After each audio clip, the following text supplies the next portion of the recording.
Hi folks, welcome again to another episode of My Life with Robert Burns. Jim Thompson and Douglas Mackenzie here again to talk to another of our cronies from around the Burns world. Hi Jim, how you doing? Hi Douglas, hi everybody, doing great.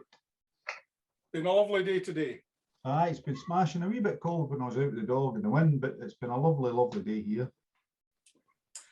Well folks, tonight our guest is former president of the Robert Burns World Federation Limited, and also he's currently the literary convener of the Federation.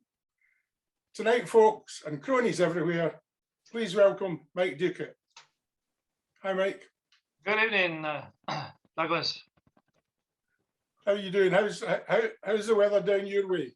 Twynham has been another lovely day down here, yep. And Good. I think the whole of Scotland's been nice today, which is good. Nice. Mike, these podcasts, if you've not seen any of them, we always start off with the same question, and that is, can you tell us a little bit about yourself, please?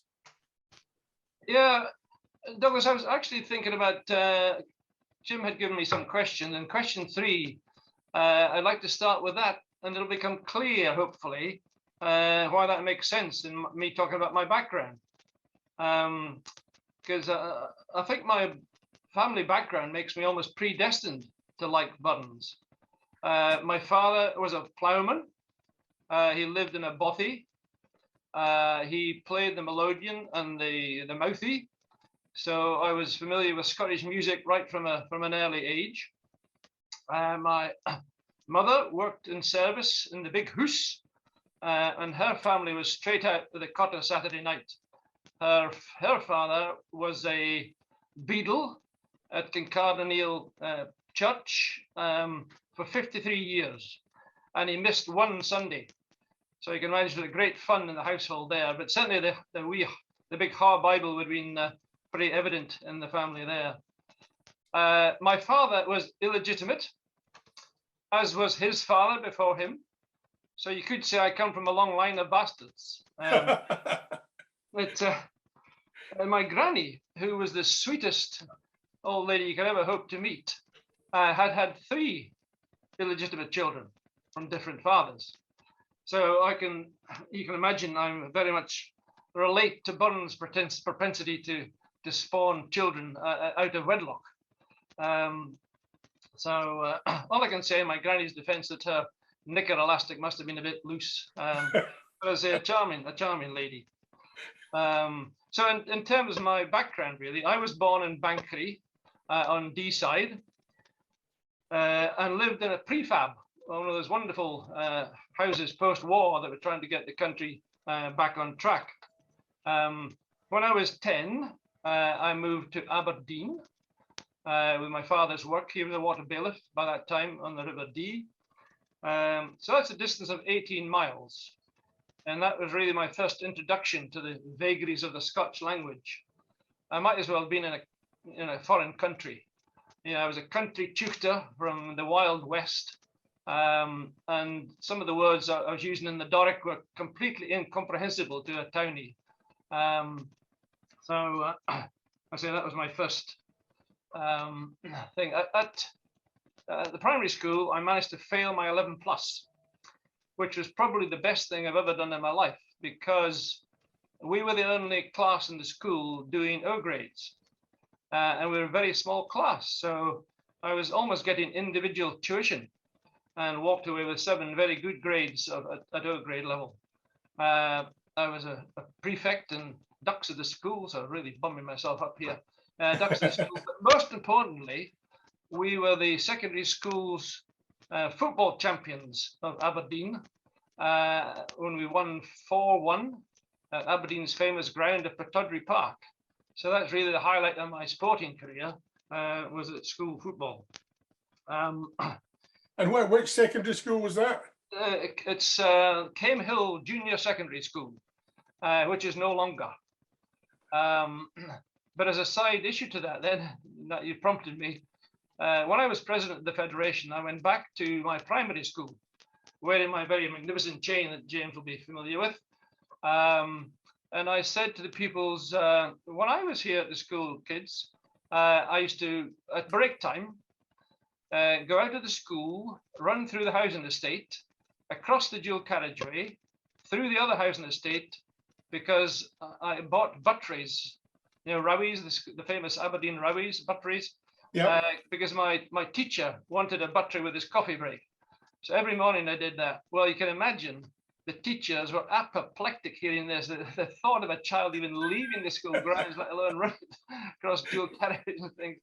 But I guess he just sensed that I was sensible enough to be given that responsibility. So yeah, so that was anyway. So yeah, it was Cane Hill Junior Secondary. No more. It was disbanded not long after I left, actually. So, but a good school. Yeah. And the subjects you did at secondary, did they give any indication that you were going to have an interest in Burns? No. No, I think the closest I got was reciting to a daisy, I think, but it meant nothing to me at that stage. No, Burns didn't enter. I was more. So what subjects did you do? Yeah, it was sort of English, maths, obviously, physics, arithmetic, mechanics. It was a new subject really to the school, to the Scottish curriculum, really, mechanics. So we started learning about that sort of stuff. Because of that, then I had to leave at 16, which I did then. And again, going back, I played football because, and it's probably still true today, there was no rugby field in any of the junior secondary schools. If you went to the academy, Robert Gordon's, or the grammar school, there were no football fields. So there was a ridiculous division of talent, if you like, from each sport. But that was it. So I had to leave school at 16. Really, it was only probably a physics teacher who'd been an ex-wing commander education officer who gave me any inkling of thinking of the RAF as a career. And that's despite my father having been in the RAF before and during the war. He'd never thought I'd join. So the thought of me going 500 miles away to Buckinghamshire was just out of the blue. But that's what I did. I thought I'd go and join the RAF because at that stage they were recruiting diagnosticians for the TSR-2 aircraft. It was a swing wing, very modern aircraft. And they needed special trained technicians for that airplane. So I went down to RAF Fulton in Buckinghamshire, the #1 school of technical training, to learn all about the TSR-2, which was then cancelled after 1 year. And we were then going to buy the F-111 American airplane. So we started training on American kit. A year after that, they cancelled the F-111. So we were left with what we do when we do. We were just sent out to various stations to do as best we could. But we trained on airframes and propulsion and weapons and electrics, a pretty wide range of aircraft engineering. So luckily for the RAF, I suppose, and me, I got a cadetship to go to the RAF College at Cranwell to study to be an aeronautical engineer officer. So that's what I did. Went there and spent over 4 years at Cranwell doing my square bashing and officer training and then engineering training there before letting loose into the wide world of the RAF aircraft maintenance world, if you like. Yeah. So did the career continue down that kind of engineering route? Yes. I spent 37 years all told, traveling the world at the Queen's expense, with a whole variety of different jobs, and that's really what I enjoyed. And every 2 or 3 years, you'd be doing something completely different, from being a lecturer in propulsion technology back at the RAF College Cranwell to looking after, being on a squadron, looking after the airplanes, Phantom Squadron at Wattisham in Suffolk, Shackleton airplanes up in Lossiemouth. And again, just a whole range of buying non-destructive test equipment. Yeah, just a whole range of different jobs, including 3 years exchange in America, in Omaha, with the American Air Force, at Offutt Air Force Base. Strategic Air Command. So that was looking after the 7,500 engines they had in Strategic Air Command all over the world. So we were just basically managing those, flying them from various places to get repaired. We had lots of problems with engines, so that was interesting. Just how to look at how they're going to be solved, how you're going to do the maintenance, and you know, before you got a solution to the problem. So that was during this first Gulf War. So it was a very busy time, with America being heavily involved. So one famous incident was on a B-1 bomber. It lost a retaining ring in front of the engine, and that came loose. It broke basically. So the compressor blade started shunting forwards and bang, bang, and broke the front mount of the engine. So you now got an engine flapping up and downwards, and it broke the rear mount, and it flew off, shot out the back of the airplane. So my chief master sergeant, who looked after that, the B-1, I phoned him up. He was away, and I said, "Tim, a B-1's lost an engine." He said, "Yes, yes, boss. What for?" I said, "No, it's lost an engine." He said, "Yeah, what for?" I said, "Tim, you're not listening. The B-1 has lost an engine." And there's this big silence on the phone. "Oh shit," he said. So it was really, how do we manage that? We started inspecting those rings every flight really, until they found the problem, and hence could come up with a solution. So there were other problems as well, but yeah, just a fantastic tour from my point of view. And seeing America, just seeing a completely different culture. There are no such things as typical America or typical Americans. Every state is different. Counties within states can be different. You can have dry counties, boozy counties, states with no speed limits, states with extremely strict speed limits. So, yeah, so there's a whole new experience. I'll come back to America when we talk about buttons. Yeah. Okay. And with all that time in the military, did you have any opportunity for continuing with hobbies and interests out with your work? Yes, I mean, I've always been a sportsman, if you like. So I played basketball for the RAF. And funnily enough, we were one of the first 6 teams in the UK to form the National League. There was Loughborough, there was Liverpool, Brunner Roughcutters, Sheffield Steelers, Avenue from London. So we were one of the first 6 teams to get into the National League. But soon after it was formed, they started, getting American players, 6'5", and they got all could dunk. So the RAF had to leave. Had to leave at the end of the first year. So the basketball was a big thing. I was also quite a high-level squash coach and referee. I refereed at the national finals and coached as a county-level coach. So squash was a big part of my sporting life, if you like. I was an athlete earlier on, 800 meters. I would have won I would have held the women's world record at one stage.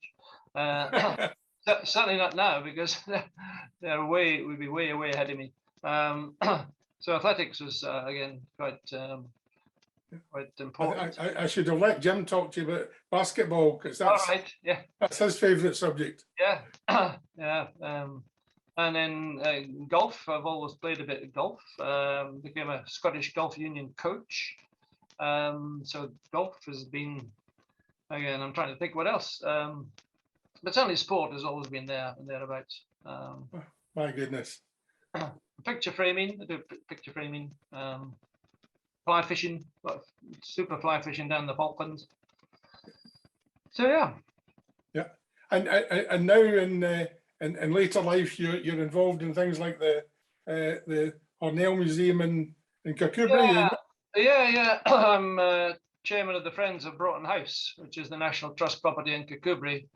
That was owned by Edward Atkinson Hornell, one of the Glasgow boys, one of the famous ones of Glasgow boys, because he travelled to Japan early on days and brought back these images from the exotic Far East. So yeah, it's a wonderful house, and he left everything to us. His artifacts, his art collection, his library, fantastic library. One of about the third biggest in the world of printed works on buttons, which was collected by James Cameron Ewing, who was the head of the special collections in the Mitchell Library, and also the editor of the Buttons Chronicle for quite a while. So a lovely set of letters from Cameron Ewing to Hornell about collecting the books. You know, this one's 95 guineas, Ned, but you must have it. It's the best copy I've seen.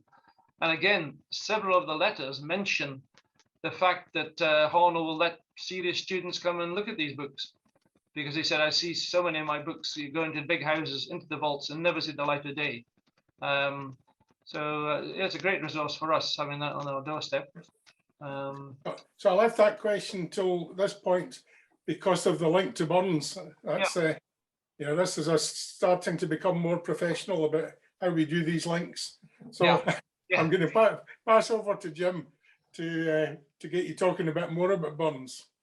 Mike, I mean, you explained your family position in terms of, you know, the likeness with Burns, and particularly the course Saturday night, if you don't mind me saying. But can you tell us when your real first personal involvement with Burns came about? Well, my first Burns supper was at RAF Cranwell when I was there. And for the next 17 years, I attended Burns suppers and the officers' messes. Pretty much everyone had a Burns supper. For the next 17 years, but during that time, I never spoke at any of them. I was never involved in the organization of any of them. So my first involvement with Burns was in Omaha, Nebraska, believe it or not. I left Lossiemouth in 1989, posted to Omaha. I get there and I notice there's an Omaha pipe band. Pat and I go Scottish country dancing every Friday night. There's a thriving Scottish society. And I was told I would be proposing the immortal memory in January, the next Burns supper. So that was it. I was told. So that's when my very first time I ever spoke about Burns was in 1989 at Omaha, Nebraska. So an unusual entrance, I think. So, yeah. And did you continue with that when you were in America? So yes, again, every year I was heavily involved in the organization of various events, St. Andrew's Days events and Burns suppers, and just met a lot of good friends in Omaha. So yeah, that was my first real involvement, and a seminal moment really happened out there, in as much as a lady wanted to hear me recite "A man's a man" for all that in a Scottish accent. Well, I could do that. I could read, say the words, but then I realized I didn't really get the poem. I could say the words, but didn't really get what it was about. So it didn't come across well, and I felt really quite a failure in a way. And that made me determined I really ought to learn more about this guy, what the words are actually saying. Because often they are written to be spoken, aren't they, as you'll know yourself. They can be quite different when you hear them said, as opposed to reading them on the page. So that really was a seminal moment for me. And when you eventually came back, did you join a Burns club or get more involved? Yeah, it's, again, like a continuation. I was lucky that, and we went to MOD in London and joined the Burns Club of London, who had a very strong vernacular society. So I learned a lot about Scotland, about Scots, about various things Scottish in the Burns Club of London. I was there and heavily involved in the 1996 bicentenary celebrations, in that I organised the dinner in the Café Royal, and we had wanted Ronnie Corbett to be our proposer of the immortal memory, but he turned us down. So we got Cliff Robertson, the rugby commentator, and did a fantastic speech. Very little to do with Burns, but a really, really great speaker. So as I say, London Burns Club was a great source of further education about Burns. And I could maybe follow that up by saying later then, when I retired in 2001, I went to the Glasgow University at the Crichton campus in Dumfries and did a degree in Scottish Studies, which is a fantastic way of me becoming a civilian, if you like. And it was Scottish literature, Scottish history, archaeology, tourism, storytelling, a whole range of fantastic subjects for me to learn. And my dissertation was on the poetry of nature in the 18th century. So I studied James Thomson. Have you heard of James Thomson's Seasons? Yes. Yeah. So it was James Thomson early in the century. Seasons published in 1730, and then James Macpherson, the Ossian, in the mid-century, and then Burns. So just looking at three different ways of how nature was portrayed, if you like. So again, that sort of thing gave me confidence to think about doing more in the Federation in terms of Burns. So I had a bit of background knowledge, if you like. Yeah. When did you link in with the Federation? Funny enough, not long before I became president, I think I did 1 year as convener of the Heritage Committee, I think it was, and then went to Winnipeg. It was the 100th anniversary of the Winnipeg's Burns Club, so the annual conference was in Winnipeg, and that's where I was voted in as junior vice president of the Federation. So I really went from the kind of shop floor to the first rung of the ladder, if you like, quite quickly. Yeah. And obviously you're a year as president. How did that go for you? Well, I enjoyed it immensely until let me see, April the 26th, 2010. When I managed to crash my bicycle into a cattle truck. Oh dear. So I punctured both my lungs. I broke my shoulder, my collarbone, vertebrae in my neck, damaged my ears and nose. Apart from that, I was fine. So I spent 10 days in Dumfries intensive care. And then well, I'll come back to that. 10 days, I got out and spent a couple of months recuperating. So my first job back was the Browell service in Dumfries. That was the first time I kind of reappeared on the scene. A little bit broken and bashed, but there we are. So yeah, lots of highlights from my year in president.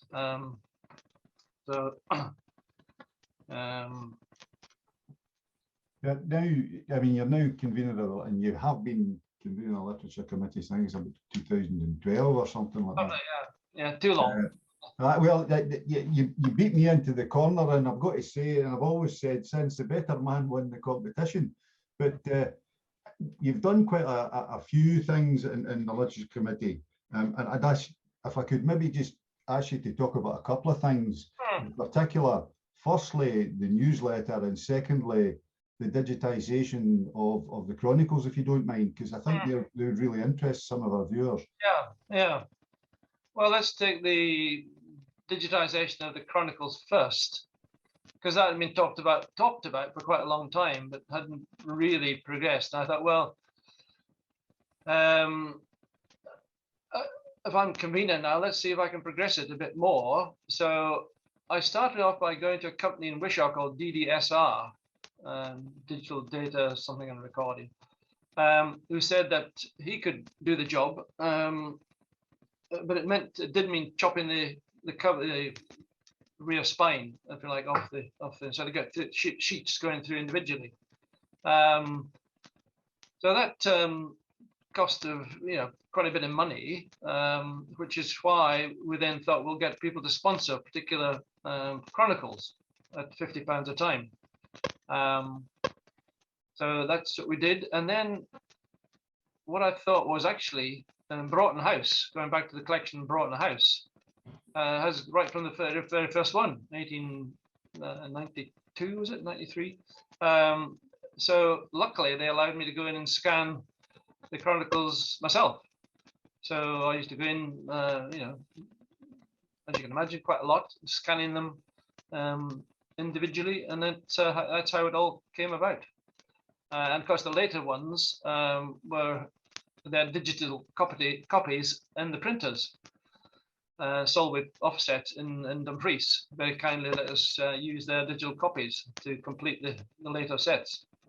So that's how the digital Chronicle came along, and luckily Bill Dawson, who'd done an index of the Chronicles in 2005, very kindly let me include that in the website, so that people can go to the index and see what particular the subject want, and notice which Chronicle it's in, and indeed which page it's on. So that's a nice cross-reference to the Chronicles. And I hear, people say how useful they are for people finding information about buttons.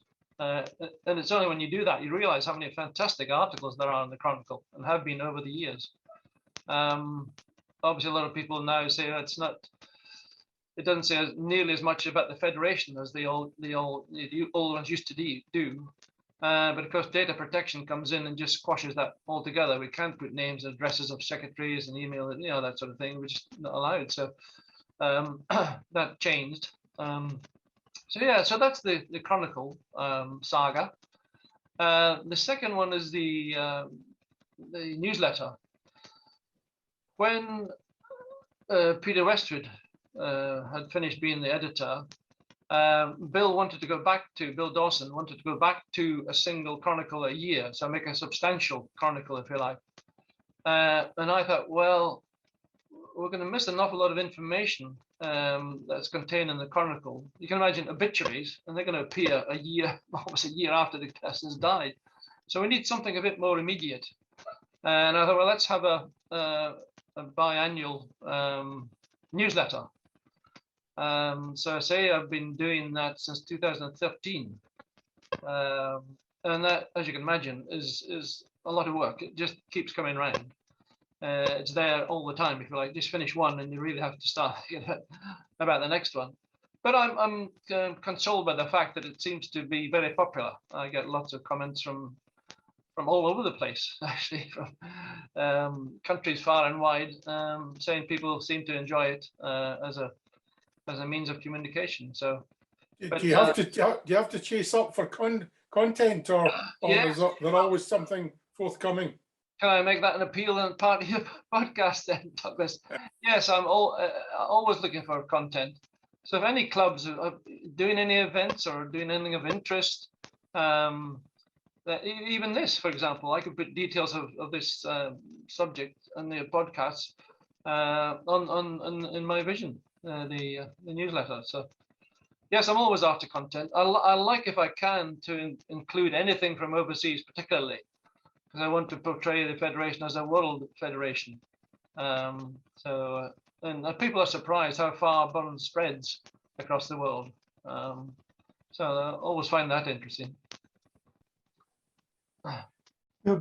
Just on those two things, could you maybe let people know access point for example, the digital Chronicles, and would there be an issue if we maybe give your email address out in terms of this podcast for people to contact you with stuff for the newsletter? Yep, no problem. So in terms of access, just go on to the RBWF website. That's all you have to type in, RBWF website. Under one of the tabs is resources. So drop down under resources and you'll see Digital Chronicles. Go across and you'll see Digital Chronicles.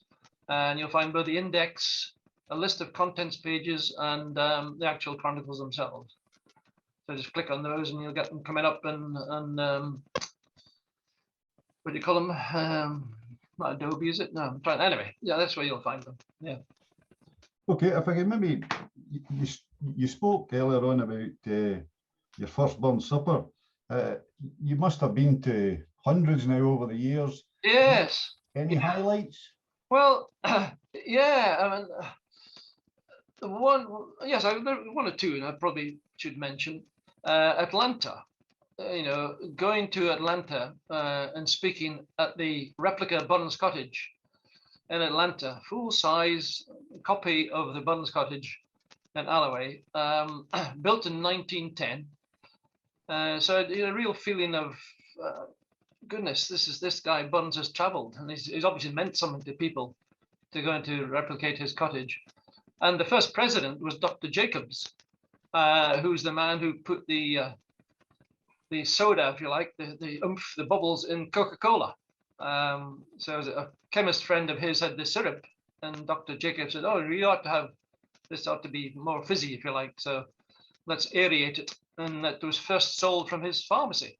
The first Coca-Cola was sold. So he was the first president of the Atlanta Burns Club. So that was one highlight. I loved the Ravenscraig Burn Supper because when it was a going concern, the chairman used to year to year vary from somebody from the management or somebody from the working side, if you like. And the year I was speaking, the chairman was one from the management side, and he'd gone on from Ravenscraig to British Steel, and he was actually the chap who had announced the closure of Ravenscraig Steelworks. But he'd obviously been a well thought of chap because he was invited back to do the Burns Supper. And I thought Burns would have just loved the idea that he was the man that brought these people together. I think it was always his vision, wasn't it, to have people getting on with each other, for goodness sake. So I liked that. Was a very enjoyable. And sadly, Tommy Brennan, died and was in the vision in the newsletter, his obituary recently. The Falkland Islands, because I was there for 18 months in the Falkland Islands, and I did a Burns Supper up in a remote radar site at Mount Kent. But also was a very interesting Burns Supper in the officers' mess. The toast of the lasses had been going to be given by a senior civil servant, and I was just a bit dubious, if you like. I just wondered. So I said, "Oh, the lady who's doing the reply wouldn't mind seeing a copy, if you got a copy of your speech, so she can work off it, if you like." And I did that because I just wondered. Anyway, I read it all and it was fine until he came to deliver it. And it's amazing how misogynist you can be from just how you say the word Hochmagandi. It smelt of the latrine rather than being something quite innocent and quite enjoyable. So right enough, he just, and halfway through, a major stood up and said, "I think we've heard enough, Mr. Heron." And he said, "I'm senior to you, Major. Sit down." So the major sat down, and then the lady who's doing the reply, the wing commander, she touched on the subject of Burns being an excise and done measuration.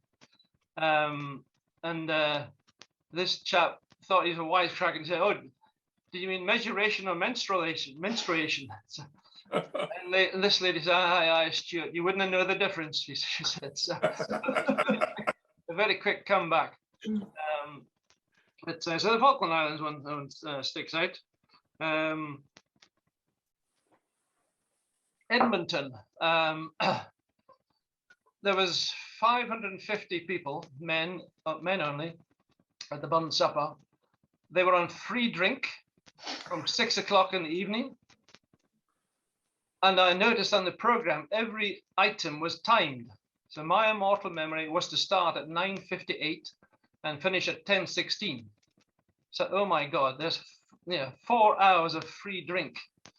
So I thought, how am I going to get keep these guys' attention? And I quickly changed my speech because I'd noticed when the top table was introduced that the mayor of Edmonton got a real rousing round of applause. He was obviously a very popular chap, quite a youngish mayor. So, and I knew there was rivalry between Calgary and Edmonton. So I started my speech by saying that the Calgary Club had gone for a mystery bus tour, and they had a sweepstake to see where the destination was going to be, and the sweepstake was won by the bus driver. So the mayor stood up and said, "Yay! Good old Edmonton!" Yeah, good old. So I thought if I got him on side, there's a good chance I'll get the crowd on side. And at 9:58, and I got to admire their administration, organization. At 9:58, I stood up to start my immortal memory, and it was best of order, absolutely best of order. I admittedly finished about 10:18 instead of 10:16, but yeah, so that was quite memorable, if you like. And obviously the inauguration dinner, being president in the rugby club at Murrayfield, was again a very fine do. But yeah, so they've all got something, I think, the Burn Suppers. For example, in Gatehouse here, we have the children, as part of the Burn Supper, come and do their recitations, their winning recitations from the schools competition. So again, they make a nice little addition to the Burn Supper. But it's a great event, the Burn Supper. And I often say that the most important poem that Burns ever wrote was the address to the haggis, because it became the centerpiece of this thing called the supper, and gave people the opportunity to sit and dine with each other, get to know each other, and had all the makings of a great performative poem. So I often quote that in my talks. Mike, what about you and Burns? Any favourite poems or songs? Yeah, I would have to say that the Twa Dogs is my favourite for a couple of reasons. One, it's the first poem in the Kilmarnock edition, and you can't overstate the importance of that. There's 612 copies of a wee book that went out and sort of made his name. And I'm very familiar with the idea of the factor snash, this idea of the factor, who was the sort of laird's dog's body, if you like. Because when I was growing up, the local laird had a factor, Major Foster, an absolute tyrant. We couldn't do anything without getting into trouble with a factor. We'd be, picking wild cherries, geens, and he'd come along and berate us, and then tell my auntie, who I was staying with at the time on holiday, and we got in more trouble. So the idea of the power that this factor had was just incredible in the village. So I can understand. And then there's also the parts about about politicians, gambling and fornicating, all the things the politicians are getting up to, not only in Parliament but also across in Europe. They're fighting, going to see the bullfighting, obviously, in Canada, and whoring and groves of myrtles. It's just the whole idea of the stuff that politicians can get up to when he thinks the other dog's thinking that they're doing Britain's good. So I can certainly relate to that. And particularly the very clever use of two dogs as the narrators, so that he doesn't have to face the wrath of the kirk and other people, because they're only a couple of dogs saying it. They're not my words, they're just a couple of dogs speaking to each other. So that's a very clever device, because he knew the oppression he was under, from all sides, particularly the kirk. So all round, it's just it's got to be one of my favorites. And songs, I've always liked Aphon Kiss, because somebody who's parted from somebody else meaningfully, I feel like, it just rings bells. Yeah. Is that something that you'd experienced while you're away with the military? Is that parting? Yes, certainly. The first time I went to the Falklands was in 1984. I was away for 4 months. So I left a wife with 4 children. I had twins born on my second daughter's birthday. So there was 3 children, 2 and under. Wow. And another one arrived, so she had 4 children. And me, 5 8,000 miles away. Yeah, and couldn't do much about it. I phoned home once, and she said, "Don't do that again," because it was too immediate. I couldn't do anything for her, and one of the kids was particularly badly ill every couple of weeks with his tonsils. So she had that to worry about. So yeah, certainly. You get parted quite a few times. Yeah. Again, I was very lucky, a very stoical wife who just managed to cope with all these things. Yeah. And the other thing you have to do is think about your children's education. Because either you stay, the family stays somewhere, and the husband goes and does the tour and gets back as often as he can, weekends or whatever. But that's a recipe for disaster, really, because he comes home and she's started making her own life. And he's got to come back and fix all the washing machines and things like that at the weekend. So it's partying and reappearing. So we decided we'd send our children to boarding school, because my eldest daughter came in at age 10 and said, "Can I go to boarding school?" Oh my God.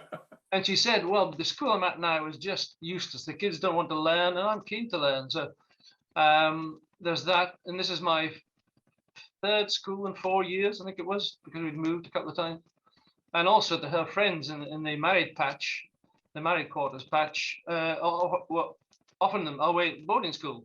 So she had no friends, in between time. So off she went to Morrison's Academy in Crieff, and the twins followed a couple of years later. And then the fourth child went to Kiel School in Dumbarton, Helensburgh, which was was the making of him. So yeah, this partying, and you just, again, have to be stoical, just get on with it. Yeah. Well, I suppose if your wife was able to cope with you Scottish country dancing, anything after that would be easy, was it? Oh, easy. Yeah, absolutely. I'll have you know, I'm a very fine dancer. I think it must be, again, something else in the family, because my brother, policeman up in Aberdeen, retired as an inspector, he was the sergeant at Ballater.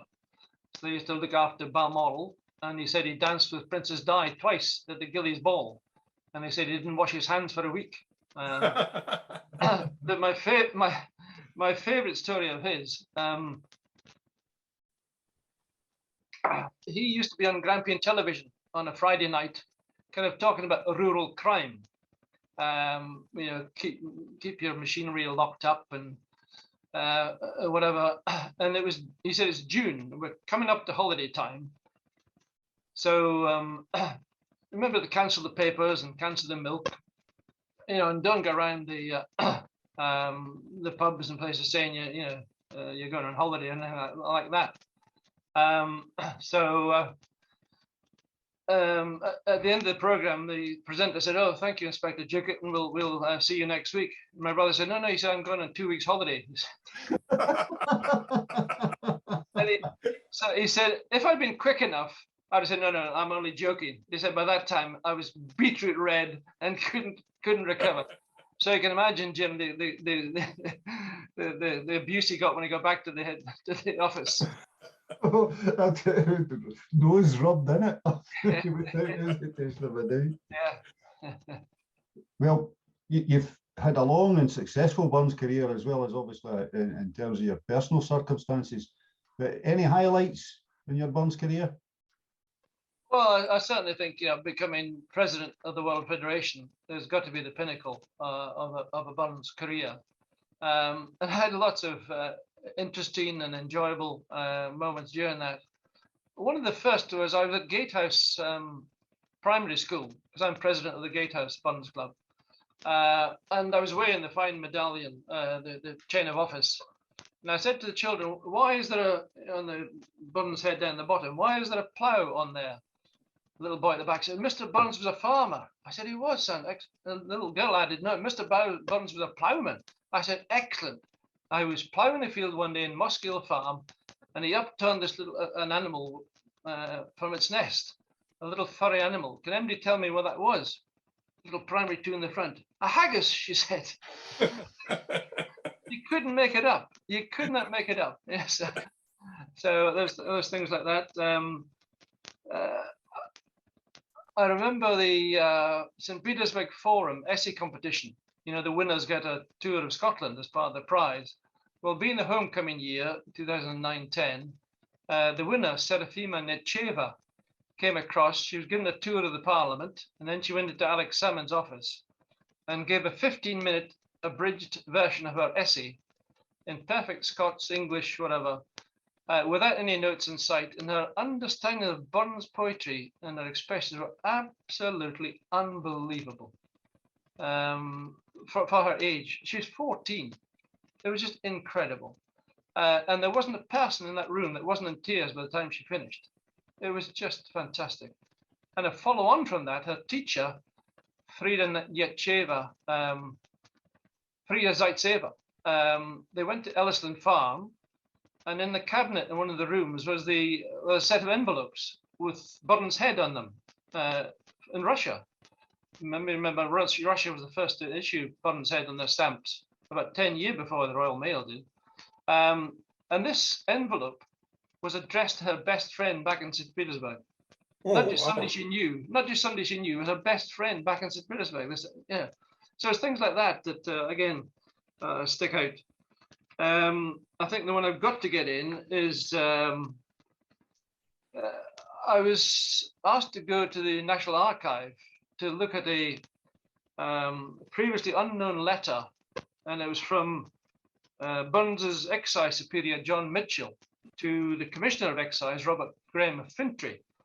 And it was the details of Burns' trip to Dumfries office to sign for his wages, his weekly wages, on this July the 14th, 1796, just 7 days before he died.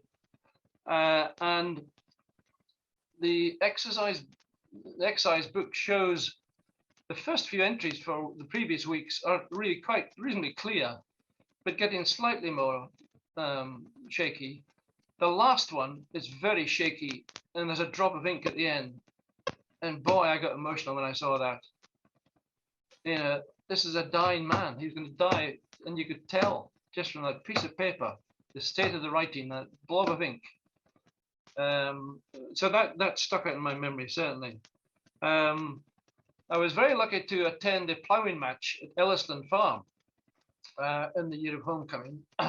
So I was able to plough behind a pair of horses in the very fields that Burns had ploughed.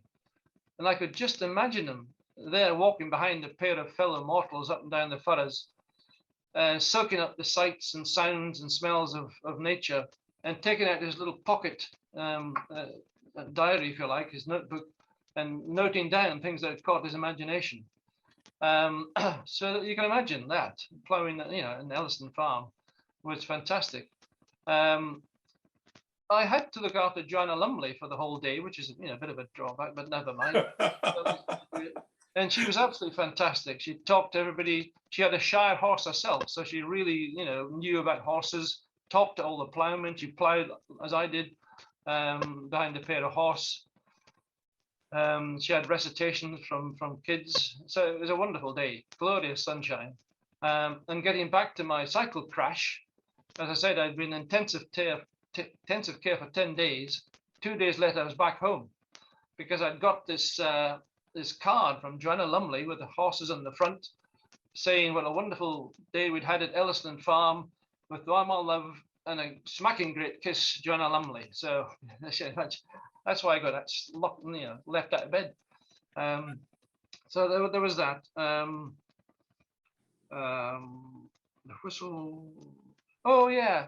Again, during the homecoming, we decided, in collaboration with Glasgow University, to go for the Guinness Book of Records for the most people singing Auld Lang Syne in different languages. So we had 41 different languages made up of students and staff at the university. And we were the adjudicators. The Federation members were the adjudicators. And all we had to do was look at the sheet of paper they had in their language and kind of say, yeah, they seem to be singing those words when the Auld Lang Syne. So it was Kirsten McHugh who organized it, and she gave an introduction. So it was just a fantastic event, hearing this chorus of Auld Lang Syne ringing out in all the different languages. And I happened to be singing next to a very, very pretty Czechoslovakian student. So it was just a great event all round. So did you use Doric when you were singing? No, I wasn't allowed to sing. I was in Duguid, I thought. So it's a bit like Jim Thompson. He's not allowed to sing either. There's legitimate reasons for that. And then, well, the first duties I had was to show a Japanese journalist who's the editor of the Asia Shimbun, a Saturday newspaper of 8 million circulation. And he'd come across to study Auld Lang Syne because it's such a popular tune in Japan that they think it's a Japanese song. They play it at in department stores when they're about to close. 10 minutes from the closing, they start playing Auld Lang Syne. So we took him to Ellison Farm, into the very room, and showed him on the very desk the manuscript copy of Auld Lang Syne. So he was convinced then it was actually a Scottish origin, this tune and song. So that's about the main ones I can remember from my time as president. There are obviously lots more because I traveled to Australia, New Zealand, Canada, America. So I've got friends all over the world. Excellent. Yeah. Yep, Mike, just we're coming up to the end of this podcast, and you've mentioned your family, but it was just in passing. I think it might be of great benefit to the folk who are watching in terms of if you give us a wee more detail on your family. Yeah. Well, I'm married to Pat. I've been married for over 50 years with a golden wedding celebration. I know I don't look old enough to be, yes, I was a teenage bride, a teenage bridegroom. So I have 4 children. One is a policeman in Dublin, well, police standards. He's a civilian police officer in Dublin, looking after police standards for the Garda. I've got a daughter in Bristol who's did a PhD in neuroscience, and now works at the University of Bristol. And then I have a son in Inverness who is a marine biologist, travels the world looking for whales and dolphins. And my other daughter is a sort of management consultant. So I have 7 grandchildren, all told. 2 brothers up in Aberdeen. One was the policeman I mentioned earlier, and another one who's retired from the post office, as it was called then, but then British Telecom. Used to work on fiber optic cables when he retired. And that's about the family, I guess. So a very, very full life. And before we finish, I would like you to tell us a bit about the background behind you, because you told me about it before we started recording. Oh, I yeah. think it's quite interesting for folks to know what it is. Right. So it's a Wilton carpet woven with various buttons, sites, and the cottage, and it's I'll turn it around this way, that'll be easier. The cottage, buttons, and then the brigadoon. So yeah, it's a Wilton carpet woven, and there's actually one in the headquarters in Kilmarnock, donated by Jim Malone, who was the convener of the Pacific Rim for quite a while. So yeah, it makes a good backdrop to hide what rubbish I've got behind me here. Yeah. Lovely backdrop for an episode of My Life with Robert Burns. So it just leaves me to say thank you very much for giving us your time and telling us about your life with Robert Burns. Thanks, mate. Thank you, Douglas, and thank you, Jim. It was very enjoyable. So I hope I've fulfilled the brief.